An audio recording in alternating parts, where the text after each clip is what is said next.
I want to know, has your social media consumption changed? And if ever, how? Well, Facebook is the only social media I actively use. At my age kasi, media is mass media and social is social distancing. Social media is something that is not within my... may panganak ako, malayong-malayo pa social media sa buhay ng tao. But I get to use it only as far as Facebook is concerned, not to be even more alarmed about what's happening around. But I use it for entertainment. Entertainment na siya, it's a stress reliever. Ano siya pastime, kumbaga. Also, I hear a lot of music. So lahat ng reruns ng musical pinapakinggan ko. So music, drama in Netflix, and some amount of Facebook for humorous content. Sobrang hilig kasi ako sa social media. I wake up checking social media and I sleep checking social media. I learned how to filter yung mga nakikita ko on social media. Mas ang chine-check ko na lang mga YouTube videos, nanonood ako ng mga entertaining videos, like yung mga videos ko. Charot! Ginny mentioned Netflix. I want to know Marcy's habits on streaming. You want to talk about it, Marcy? Yeah, it's funny how I found entertainment and mental and therapy in the K-drama. When I tried it out first, I just gave it a go. And then what I realized about it, aside from the obvious production value and beautified characters, the way the Koreans develop their story arc and how they develop each character and weave them together. So different from the way Filipinos do it. So in that way, parang doon ako na-addict eh. Parang ang galing nila gumawa ng character at mag-weave ng kwento. You don't expect where it is. And of course, you have to take all the cheesy parts, the over-dramatic parts. Pero if you just analyze it, ang gaganda ng mga kwento nila eh. So after the first one that I watched, which was Crash Landing on You, I watched It Was Last, which is my favorite. And then now I'm watching For My Way. I know it's weird na parang medyo walang audio-video lang. Our IT guy who's actually taking care of all this setup, Marvin, he's 6'2". He was recommending that I watch K-dramas. Just try and you'll see what I mean. Wala akong alam dito. No, parang relationship yan eh. May commitment ka, di ba? Parang you have to watch it for like, how many episodes? 12? 16. Marcy watches K-drama. Portia, I know, watches K-drama. Of course. Ikaw, Kaina? Yes. Super. Oo, parang 8 years old pa lang ata ako, no? Nag-fake Korean na ako kasi naiinggit ako dun sa pinapanood ko. One thing I say about the production values of K-drama, sabi nga ni Marcy, not only the way they weave together the characters and the conflicts, it's the way they produce. Lahat high production value. Okay, let's stop talking about K-dramas because I might be converted and I don't like that kind of commitment. Speaking of commitments, let's talk about relationships. How have you been affected? Both with people you're stuck with at home and those whom you cannot meet with physically or personally. So right now, there's a big adjustment because I'm in what I call a social distance relationship. Si Katya lives in Alabang, I am here, and it's going up the skyway, going down to Alabang. It's almost like South Korea and North Korea seeing each other. The things that you're used to doing, like yung going out, eating out every day, wala na yun eh. So what we do is just once a week we see each other and buy groceries. So it's like a grocery date and then going back home. Sa mga friends mo, ganun din. You don't see each other, you just talk to each other in Viber. So it's very, very different. Also with the people you work with. What about CJ and Portia? You have husbands and you are career women. Now that with this ECQ, you spend a lot of time with them. So how is it going? Well, yung first week, parang akala namin kaya to. By the end of the first week, na-realize namin kailangan namin gumawa ng rules. especially sa con calls, kasi pareho kaming nag-work, may tendency na nagsasabay kami ng con call. So, paano hindi na maririnig yung isa't isa? Parang ang realization ko dyan, suddenly nag-iba ka ng office mates eh. Kasi diba, the way you behave with your office mates, iba siya eh. Parang mas candid ka, mas hindi ka nahihiya. So, suddenly, yung office mate mo, yung asawa mo. So, ako nun parang may different persona ako personally, tsaka as a career woman. So, suddenly, I have to bring out my office CJ in the house. So, parang, bakit ang sungit mo? Bakit ang serious mo? Ganun siya. So, parang, mahirap siya. So, eventually, naka-adjust kami.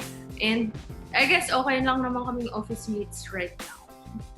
Hindi kami katulad nila CJ na may rules. Walang ganon. Okay? It's just that when I wake up in the morning, kanya-kanya ng lugar. Teddy stays in the room. Kung may call siya at may gagawin, nasa kwarto lang siya.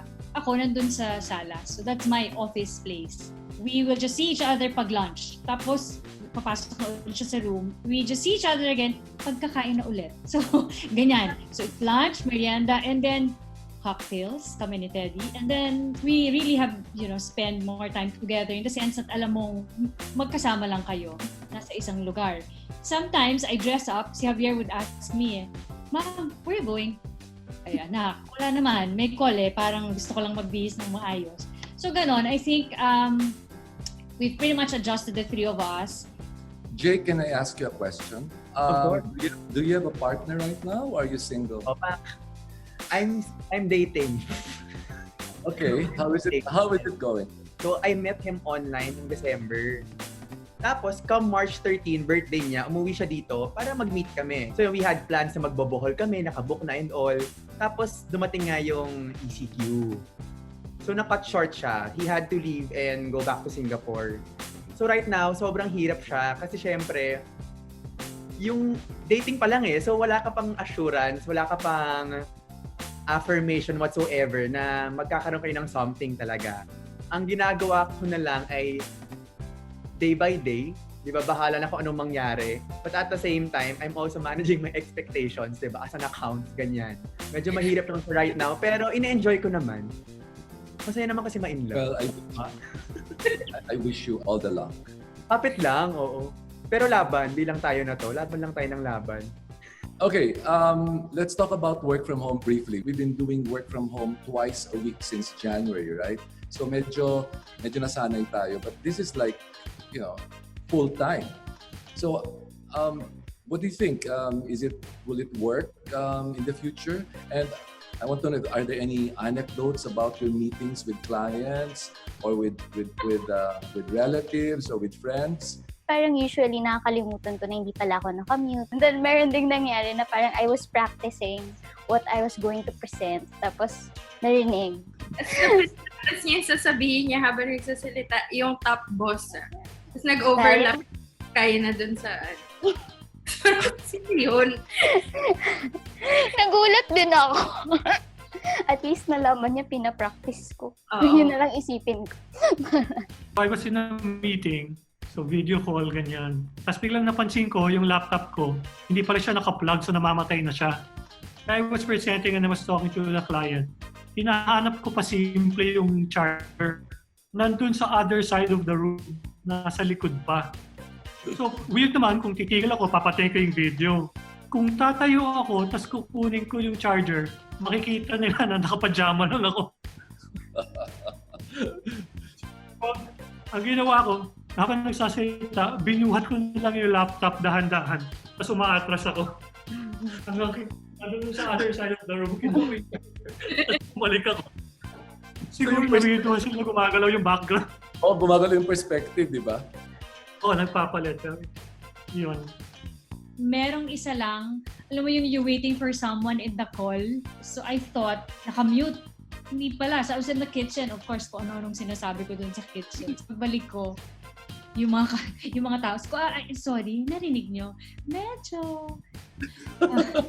Ako yung work from home, it's really working. I mentioned na kanina na I really embraced it right away. I think this is the future. we are already doing it. And if this lockdown continues, and I think it will, I might as well get used to it and be comfortable in it, because this is the way I will live from here on. I'm enjoying my house. I'm enjoying the company of my wife, and as I said, I might as well get used to it. This is life. Actually, I enjoy working from home naman. Kasi hindi naman siya ganun ka-different. Like, we had V-days. So, medyo na-easy in na tayo. Kumbaga may idea na tayo how to work from home. We just had to stretch it. Baka challenge lang to build rapport or connection kapag virtual tapos bago yung person. Kasi ngayon tayo, I would think we're pretty close. Parang very friendly na tayo sa isa't isa. So, kung may bago mang dadating, I wonder how we would make those people feel more welcomed or paano yung bagong company culture. I'm curious about Kirby. How do you feel about this work from home thing? May mga times lang na parang mahirap to do con calls kasi yung roommates ko din kasi they're also parang working. So, sobrang ingay talaga if every time nag-control kami as a cluster. And as you've all heard from the news, the ECQ for Metro Manila may be lifted on May 15. And let's assume it will happen. What is the first thing you will do once they lift the ECQ? Pangbala ko kasi talaga dapat magpapaderma, pero parang dahil sa stress ng ECQ, parang puts pa na ata yung kailangan ko sa mukha ko. Parang sobrang lala. Kasi medyo may ganung mentality ako na kunyari may nangyaring dilubyo or something, gusto ko after that, new me, ganon. So, papaderma, magpapagupit. Gusto ko magpa-mani-pedi. Okay? Gusto ko magpa-wax, guys. Dito. Okay? Gusto ko magpa-wax, magpagupit, at gusto ko kumain ng masarap na steak. So, what are the things that you will be doing differently compared to before ECQ? Before kasi parang ina-outsource namin yung chores. So ngayon, parang I guess nag-update kami ng OS, marunong na ako parang kaya ko na maglinis ng banyo confidently, kaya ko na maglaba on my own. Siguro after ECQ, parang I won't be spending a lot of time going on Lazada and Shopee and just looking for things na I can buy or parang things na I want to buy. Kasi parang this experience has made me more parang less materialistic. Siguro I'll be eating at home a little more, less eating out. I would want to see my friends, all my friends after the lockdown, pero ayaw nyo naman lahat magpakita, di wag na lang. Yung pinaka natutunan ko ay yung pagiging mindful and grateful sa kung anong mga meron ako. No joke yun as in, kasama ko yung pamilya ko habang yung iba, di ba, nasa labas. Sobrang grateful ako sa work. Na alam natin na yung iba nagka-cut ng pace, tinatanggalan ng empleyado, walang work at all. Di ba? Thankful ako dun sa mga friends ko na, oo nga no, parang ang weird na hindi ko sila nakakausap, pero at the same time, thankful din ako na kinakamusta nila ako, kinakamusta ko sila. I realized that nothing is permanent. You know, anything can change. Kasi nga, dami nangyari, di ba? So, yun yung tumatakbo sa akin ngayon. Ako siguro resilient, parang navigating yourself with the struggles. I realized how many things we take for granted. Things can just be taken away from you. So, I guess it just boils down to appreciating what you have and what's around you. So, kasi you never really know when, things can go or things will be gone. So, with the distance, you realize how loved you are or how people care for you. So, babalik mo rin siya. So, dapat, yun, related, I guess, sa taking for granted, mas ipapa-feel mo rin that you care about other people.